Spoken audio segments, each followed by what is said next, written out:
Keluaran pasal 13.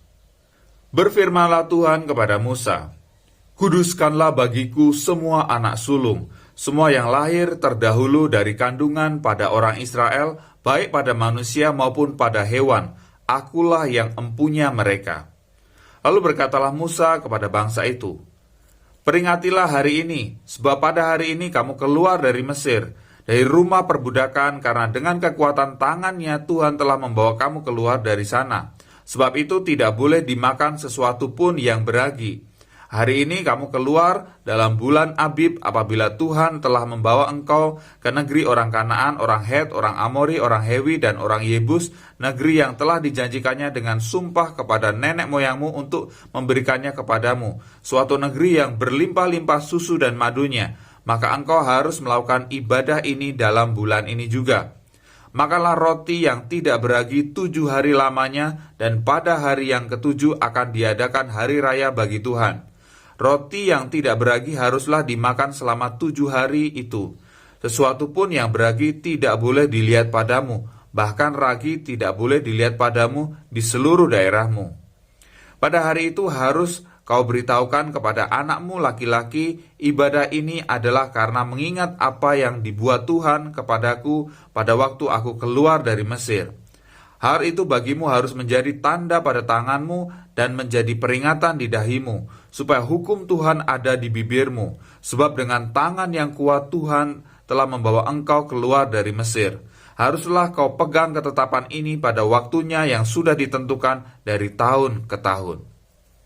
Apabila engkau telah dibawa Tuhan ke negeri orang Kanaan seperti yang telah dijanjikannya dengan sumpah kepadamu dan kepada nenek moyangmu, dan negeri itu telah diberikannya kepadamu, maka haruslah kau persembahkan bagi Tuhan segala yang lahir terdahulu dari kandungan. Juga setiap kali ada hewan yang kau punyai beranak pertama kali, anak jantan yang sulung adalah bagi Tuhan. Tetapi setiap anak keledai yang lahir terdahulu kau tebuslah dengan seekor domba, atau jika engkau tidak menebusnya, engkau harus mematahkan batang lehernya. Tetapi mengenai manusia, setiap anak sulung di antara anak-anakmu lelaki haruslah kau tebus. Dan apabila anakmu akan bertanya kepadamu di kemudian hari, apakah artinya itu, maka haruslah engkau berkata kepadanya, dengan kekuatan tangannya Tuhan telah membawa kita keluar dari Mesir, dari rumah perbudakan. Sebab ketika Firaun dengan tegar menolak untuk membiarkan kita pergi, maka Tuhan membunuh semua anak sulung di tanah Mesir, dari anak sulung manusia sampai anak sulung hewan. Itulah sebabnya maka aku biasa mempersembahkan kepada Tuhan segala binatang jantan yang lahir terdahulu dari kandungan, sedang semua anak sulung di antara anak-anakku lelaki ku tebus. Hal itu harus menjadi tanda pada tanganmu dan menjadi lambang di dahimu, sebab dengan kekuatan tangannya Tuhan membawa kita keluar dari Mesir. Sesudah Firaun membiarkan bangsa itu pergi, Allah tidak menuntun mereka melalui jalan ke negeri orang Filistin, walaupun jalan ini yang paling dekat, sebab firman Allah, "Jangan-jangan bangsa itu menyesal apabila mereka menghadapi peperangan, sehingga mereka kembali ke Mesir." Tetapi Allah menuntun bangsa itu berputar melalui jalan di padang gurun menuju ke Laut Teberau. Dengan siap sedia berperang, berjalanlah orang Israel dari tanah Mesir. Musa membawa tulang-tulang Yusuf, sebab tadinya Yusuf telah menyuruh anak-anak Israel bersumpah dengan sungguh-sungguh, Allah tentu akan mengindahkan kamu, maka kamu harus membawa tulang-tulangku dari sini. Demikianlah mereka berangkat dari Sukot dan berkemah di Etam di tepi padang gurun.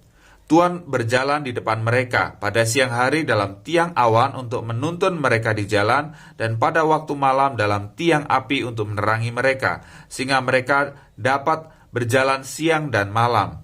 Dengan tidak beralih, tiang awan itu tetap ada pada siang hari dan tiang api pada waktu malam di depan bangsa itu. Berfirmanlah Tuhan kepada Musa demikian, "Katakanlah kepada orang Israel supaya mereka balik kembali dan berkemah di depan Pi-Hahirot, antara Migdol dan laut, tepat di depan Baal-Zebon. Berkemahlah kamu di tepi laut." Maka Firaun akan berkata tentang orang Israel, "Mereka telah tersesat di negeri ini, padang gurun telah mengurung mereka. Aku akan mengeraskan hati Firaun sehingga ia mengejar mereka, Dan terhadap Firaun dan seluruh pasukannya aku akan menyatakan kemuliaanku, sehingga orang Mesir mengetahui bahwa akulah Tuhan. Lalu mereka berbuat demikian. Ketika diberitahukan kepada Raja Mesir bahwa bangsa itu telah lari, maka berubahlah hati Firaun dan pegawai-pegawainya terhadap bangsa itu, dan berkatalah mereka, apakah yang telah kita perbuat ini, bahwa kita membiarkan orang Israel pergi dari perbudakan kita? Kemudian ia memasang keretanya dan membawa rakyatnya, serta ia membawa 600 kereta yang terpilih. Ya, segala kereta Mesir masing-masing lengkap dengan perwiranya. Demikianlah Tuhan mengeraskan hati Firaun Raja Mesir itu, sehingga ia mengejar orang Israel. Tetapi orang Israel berjalan terus dipimpin oleh tangan yang dinaikkan. Adapun orang Mesir, segala kuda dan kereta Firaun, orang-orang berkuda dan pasukannya mengejar mereka dan mencapai mereka pada waktu mereka berkemah di tepi laut dekat Pi Hahirot di depan Baal Zefon. Ketika Firaun telah dekat, orang Israel menoleh, maka tampaklah orang Mesir bergerak menyusul mereka. Lalu sangat ketakutanlah orang Israel dan mereka berseru-seru kepada Tuhan, dan mereka berkata kepada Musa, apakah karena tidak ada kuburan di Mesir, maka engkau membawa kami untuk mati di padang gurun ini? Apakah yang kau perbuat ini terhadap kami dengan membawa kami keluar dari Mesir? Bukankah ini telah kami katakan kepadamu di Mesir, janganlah mengganggu kami dan biarlah kami bekerja pada orang Mesir, sebab lebih baik bagi kami untuk bekerja pada orang Mesir daripada mati di padang gurun ini. Tetapi berkatalah Musa kepada bangsa itu, janganlah takut, berdirilah tetap dan lihatlah keselamatan dari Tuhan yang akan diberikannya hari ini kepadamu. Sebab orang Mesir yang kamu lihat hari ini tidak akan kamu lihat lagi untuk selama-lamanya. Tuhan akan berperang untuk kamu dan kamu akan diam saja. Berfirmanlah Tuhan kepada Musa, mengapakah engkau berseru-seru demikian kepadaku? Katakanlah kepada orang Israel supaya mereka berangkat, dan engkau angkatlah tongkatmu dan ulurkanlah tanganmu ke atas laut dan belahlah airnya, sehingga orang Israel akan berjalan dari tengah-tengah laut di tempat kering. Tetapi sungguh aku akan mengeraskan hati orang Mesir sehingga mereka menyusul orang Israel, dan terhadap Firaun dan seluruh pasukannya, keretanya dan orangnya yang berkuda, aku akan menyatakan kemuliaanku. Maka orang Mesir akan mengetahui bahwa akulah Tuhan, apabila aku memperlihatkan kemuliaanku terhadap Firaun, keretanya dan orangnya yang berkuda. Kemudian bergeraklah malaikat Allah yang tadinya berjalan di depan tentara Israel, lalu berjalan di belakang mereka, dan tiang awan itu bergerak dari depan mereka, lalu berdiri di belakang mereka. Demikianlah tiang itu berdiri di antara tentara orang Mesir dan tentara orang Israel. Dan oleh karena awan itu menimbulkan kegelapan, maka malam itu lewat, sehingga yang satu tidak dapat mendekati yang lain semalam-malaman itu. Lalu Musa mengulurkan tangannya ke atas laut, dan semalam-malaman itu Tuhan menguakkan air laut dengan perantaraan angin timur yang keras, membuat laut itu menjadi tanah kering. Maka terbelahlah air itu. Demikianlah orang Israel berjalan dari tengah-tengah laut di tempat kering, sedang di kiri dan di kanan mereka air itu sebagai tembok bagi mereka. Orang Mesir mengejar dan menyusul mereka, segala kuda Firaun, keretanya dan orangnya yang berkuda sampai ke tengah-tengah laut.